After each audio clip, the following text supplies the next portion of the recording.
A tire spun useless in the deep snow. The engine whined, then died. A woman's hands gripped the steering wheel until her knuckles went white. In the back seat, a child started to cry. Then another. Then the oldest tried to sound brave and failed. The wind shoved the car sideways. Snow hammered the windshield from every direction. Visibility was nothing.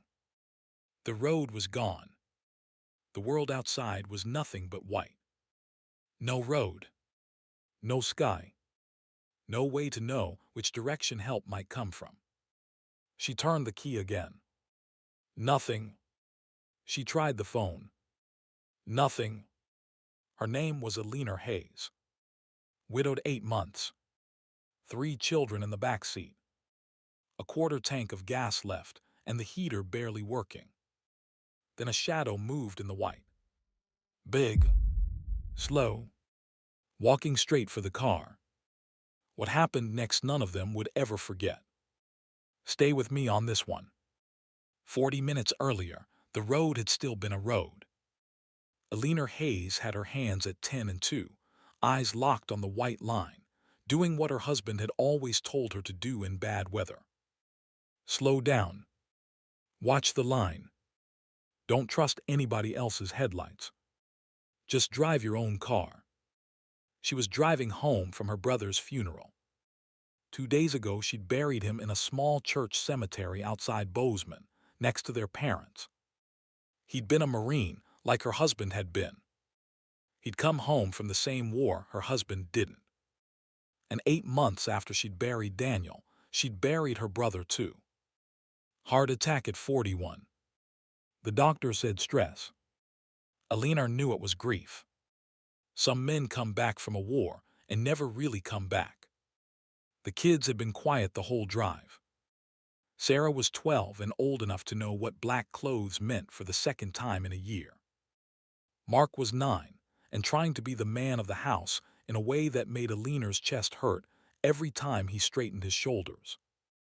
Lucy was 5. Lucy still asked when Daddy was coming home some nights, and Alina still didn't have an answer that didn't break her. The forecast had said snow. The forecast had not said this. The storm had come down off the mountains like a wall. 1 minute she could see the road. The next she couldn't see the hood of her own car. She'd slowed to 20. Then 10. Then she'd felt the back end slide and let off the gas, and the car had drifted onto what she thought was the shoulder and stopped. The engine had run for a while. The heater had run for a while. Then both had quit, one after the other, in that quiet way machines have of telling you they're done. Now she sat with 3 children behind her, listening to the wind try to take the car apart. She'd done everything right. She'd packed blankets. She'd packed water. She'd packed the granola bars Mark liked, and the little plastic ponies Lucy wouldn't sleep without. She had a full first aid kit in the trunk. She had flares she didn't know how to use. She had her husband's old Marine Corps coat folded under the back seat because she couldn't bring herself to leave it at home. What she didn't have was a phone signal. She'd checked the bars every 2 minutes for the last hour. 0, 0, 0. She was 38 years old. She had been a wife. She had been a daughter. She had been a sister. Now she was a mother trying to keep 3 children alive in a storm that wasn't going to ask her permission for anything. That was when she saw the shape. At first she thought it was a tree. The blizzard played tricks. Snow built up against fence posts and made them look bigger than they were. But the shape was moving. Slowly. Steadily. The kind of slow that meant the person on the other end of it had decided where they were going and wasn't planning to stop. She locked the doors. Sarah saw her do it. Sarah saw everything. Mom, it's okay, sweetheart. Is somebody out there? I don't know yet. The shape got closer. She could see now that it was a man. Tall. Big shoulders, bigger because of whatever he was wearing. A heavy coat, a hat pulled low, a scarf wrapped up over his face. Snow caked on him so thick he looked half built out of the storm itself. He came up to the driver's window and stopped. He didn't bang on the glass. He didn't shout. He just stood there for a second looking. Then he raised one gloved hand. Slow. Empty. He held it up the way a man holds his hand up when he wants you to see he's got nothing in it. Alina's heart was pounding so hard she could feel it in her teeth. He pulled the scarf down off his face. He was older than she'd thought. 60 maybe. Weathered. Gray stubble. Eyes the color of cold water. The kind of face that didn't smile easily and wasn't smiling now, but wasn't doing anything else either. Not threatening. Not pitying. Just looking at her the way a man looks at a problem he's about to start working on. He tilted his head toward the back seat. He could see the children. Then he looked back at her. Waiting. She rolled the window down half an inch. The cold came in through the half-inch like a knife. Ma'am, his voice was quiet. Lower than she expected. You alone in there? I have my children. He nodded. Like that was the answer he'd already known and was just confirming. Engine dead. Yes. Phone. No signal. He looked up the road. Then down the road. Then up at the sky. He was reading something she couldn't read. The way a sailor reads water. The way a farmer reads clouds. He took his time.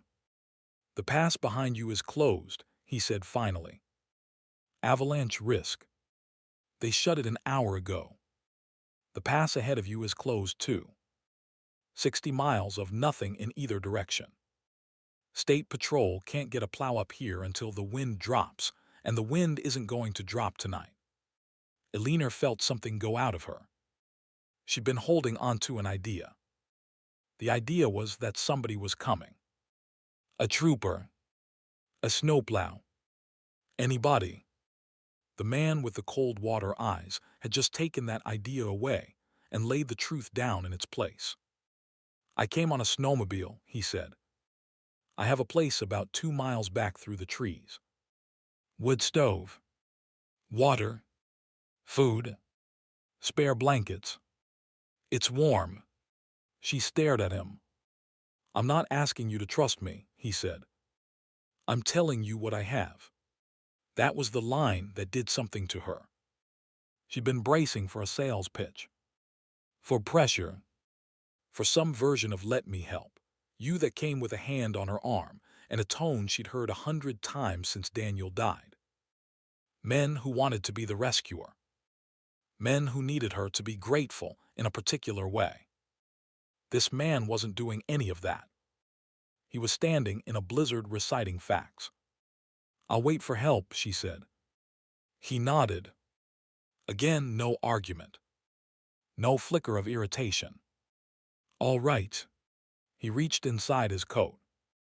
Alina's hand twitched toward the door lock. He noticed. He stopped.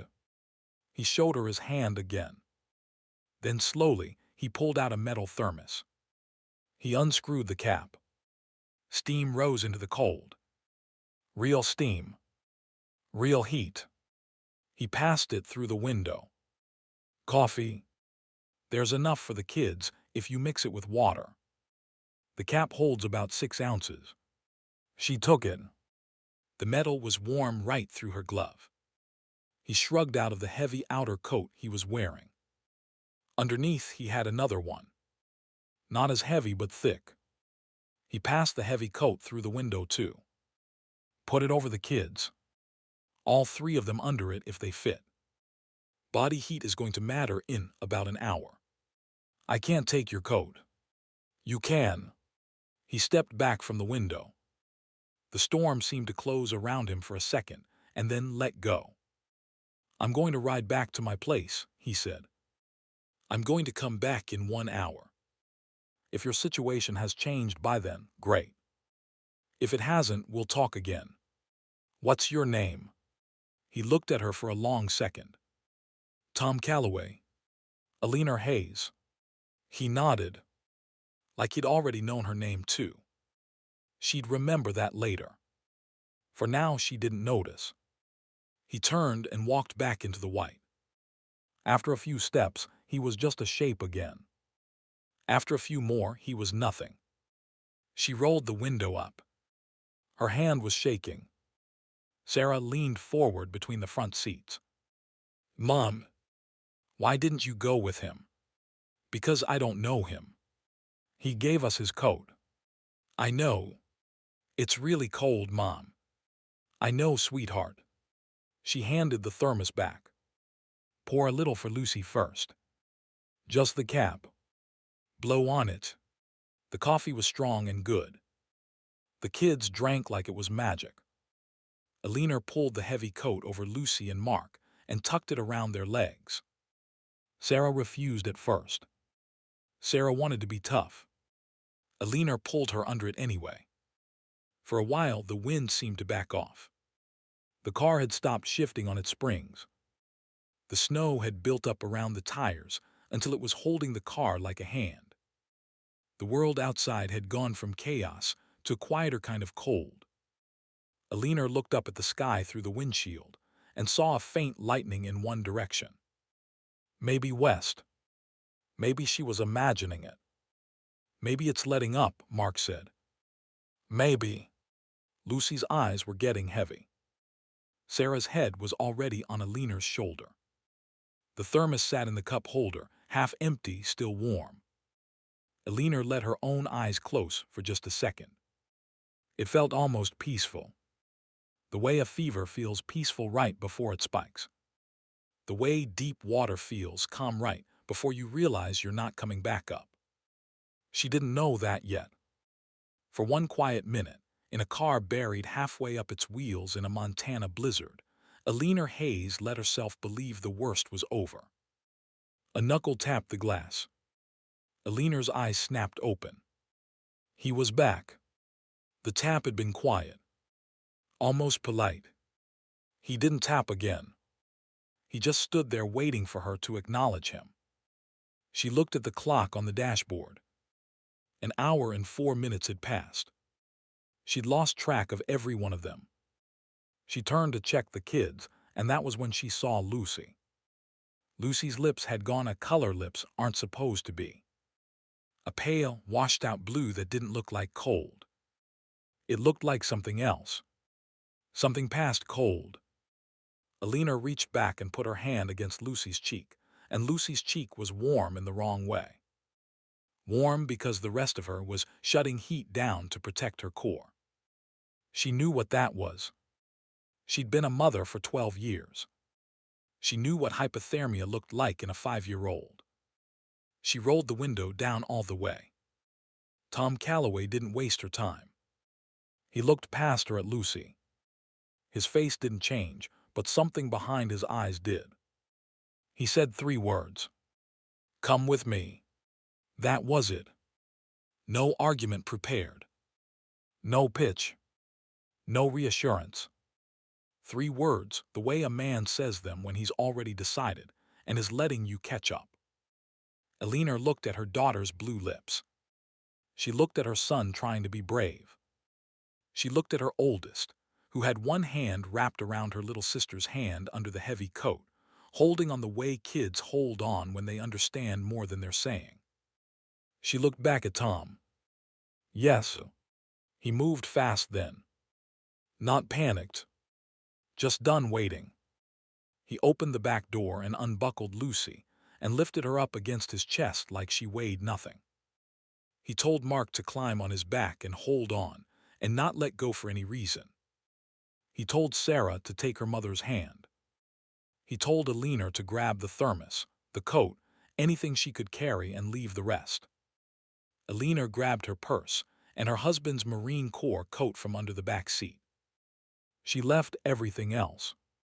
Suitcases. Funeral clothes. The Christmas presents she hadn't given her brother. All of it. The snowmobile was bigger than she'd expected. 2 seats and a long sled hooked to the back. He laid Lucy in the sled and wrapped her in a heavy wool blanket he pulled from a compartment. He set Mark next to her and wrapped them together. Sarah climbed onto the second seat behind where he would sit. Eleanor got on behind Sarah. "Hold on to your daughter," Tom said. "She'll hold on to me. Don't let go for anything. If you fall off, I won't know until I get there. You understand?" "I understand." He started the engine. The world erupted into noise and motion. The snowmobile lurched forward and Eleanor's stomach dropped, and she gripped Sarah and Sarah gripped Tom and Tom drove them straight into the white wall. She couldn't see his face. She couldn't see the trail. She couldn't see anything. He was driving by something other than sight. Memory, maybe. Or the lay of the land under the snow. Or just the kind of knowing a man earns by spending 30 winters on the same piece of ground. The cold cut through her clothes inside of a minute. She thought about Lucy in the sled. She thought about whether the wool blanket was enough.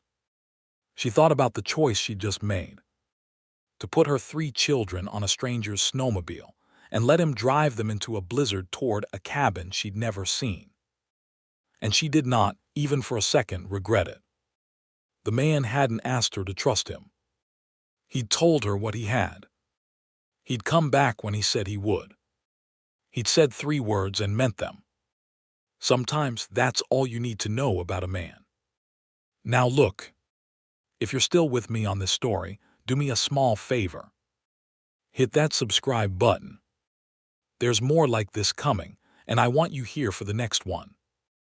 Then come right back, because what happens at his cabin is the part I really want to tell you. The trees came up out of the storm like soldiers stepping out of fog. Tom slowed the snowmobile. The trail narrowed. He was threading them through pines the size of telephone poles, branches loaded with snow, the wind suddenly less because the trees were taking the worst of it.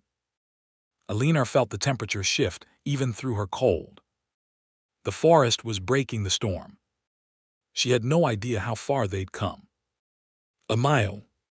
2. More. Then she saw the light. A single window. Yellow. Soft. Set into the side of a low log building, tucked back against a rise of rock. There was a porch. There was a stone chimney, with smoke pouring out of it sideways in the wind. There was a wood pile under a tarp, neatly stacked. There was a second, smaller building behind it that might have been a workshop. There was a place. Tom pulled the snowmobile right up to the porch steps and cut the engine. The sudden quiet was so loud Eleanor could hear her own pulse.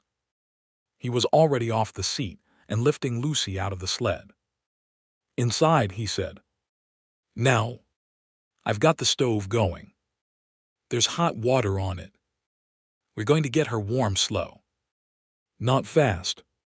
Slow matters. You understand?" "Yes." He carried Lucy up the steps and shouldered the door open. Eleanor followed with her other 2 children clinging to her sides, and as she crossed the threshold, she had the strangest feeling. Like she'd been here before. Like somebody had been expecting them for a long time. She didn't know yet how right she was. The cabin was warm. That was the first thing she noticed. The second was that it wasn't just warm by accident. Somebody had been getting it ready. The wood stove was banked properly. There were 3 quilts folded on the couch. There was a kettle steaming on the back burner. There was a basin of warm water already drawn, and a stack of dry towels next to it. Tom laid Lucy on the couch and went to work. Eleanor watched him. She watched the way he checked Lucy's temperature with the back of his hand. Then with a thermometer he pulled from a drawer like he'd put it there on purpose. She watched the way he wrapped Lucy in the quilts one at a time, not all at once, talking to her in a voice softer than the one he'd used outside. She watched him put a warm cloth against the back of Lucy's neck, then another, then move them in the careful order a man moves them when he's done this before. He'd been a corpsman. She'd figure that out later. For now, she just watched him save her daughter's life with the same hands that had carried a 5-year-old through a blizzard. Mark and Sarah sat on the rug by the stove and didn't move. Tom handed them mugs of warm water with honey stirred in. He told them not to get up. He told them their sister was going to be okay. He said it the way a man says things he believes. Then he turned to Alina. "You sit too." She sat. He brought her a mug. Tea this time. Strong. She took it with both hands and realized her hands were shaking so hard the tea was rocking in the cup. "You held it together," he said. "You can let it go now." She didn't. Not yet. She watched Lucy's lips for 10 more minutes until the blue was gone and the right pink was back, and Lucy was asleep against the quilts, breathing the deep, even breaths of a child who'd come back from the edge of something. Only then did she let herself look around the room. There was a fireplace and a stove and a small kitchen, and a doorway leading to what she guessed was a bedroom. There was a wall of books. There was a rifle on a rack, but the bolt was out and lying next to it. There were photographs on the mantel. She got up to look. Most of them were old. A young Tom in a uniform. A different young man in the same uniform standing next to him. The two of them in front of a sandbagged wall, somewhere hot and bright. Tom and a woman, smiling, neither of them young. The woman wasn't in any of the newer pictures. Alina's eye stopped on one in particular. It was a small photograph in a plain wooden frame. Two Marines in dusty fatigues, arms around each other's shoulders, grinning the tired grins of men who just come off something hard. The Marine on the left was Tom, 20 years younger. The Marine on the right was Daniel. Her husband. Her dead husband. Alina didn't make a sound. She just stood there with her hand against the mantel and her knees not quite working. Behind her, Tom said, "I was going to tell you.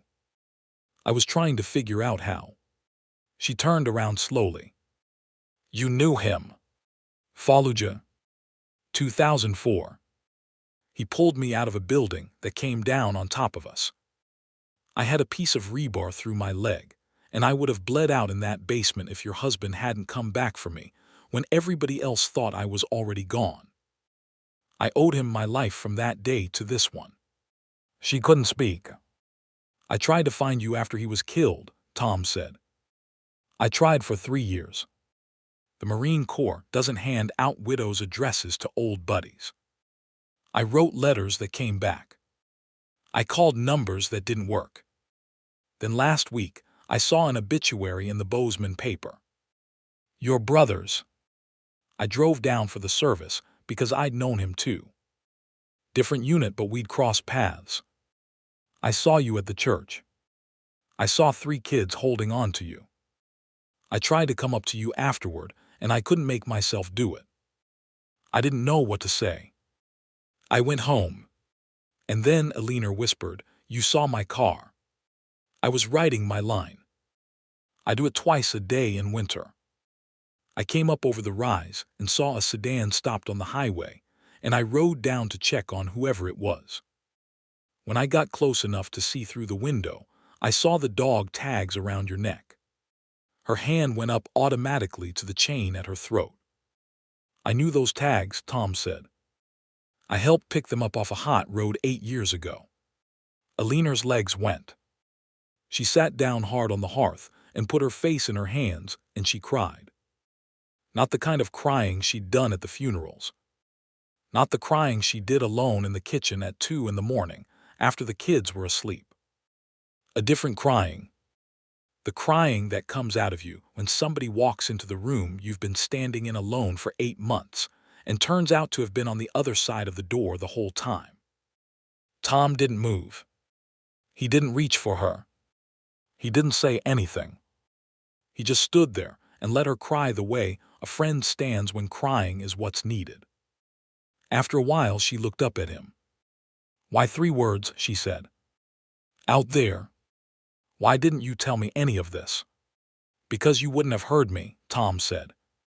3 words was all you had room for. She nodded. He'd been right. He'd been right about all of it. By morning, the storm had blown itself out. Alina woke up on Tom's couch with Lucy curled into her side, and the other 2 children sleeping on quilts on the floor next to her. Somebody had put another log on the stove. The cabin smelled like coffee and pine. She got up slowly so she wouldn't wake the kids. Tom was at the kitchen table. A radio was playing low. The voice on it was reading road conditions. The plows had come through during the night. The interstate was open. The pass was open. The county sheriff was running a wellness check on every vehicle that had been reported abandoned. "They'll have your car on a list," Tom said. "We'll call from town. They'll know you're alive." She sat down across from him. He poured her coffee. For a while, they didn't say anything. There wasn't anything that needed saying.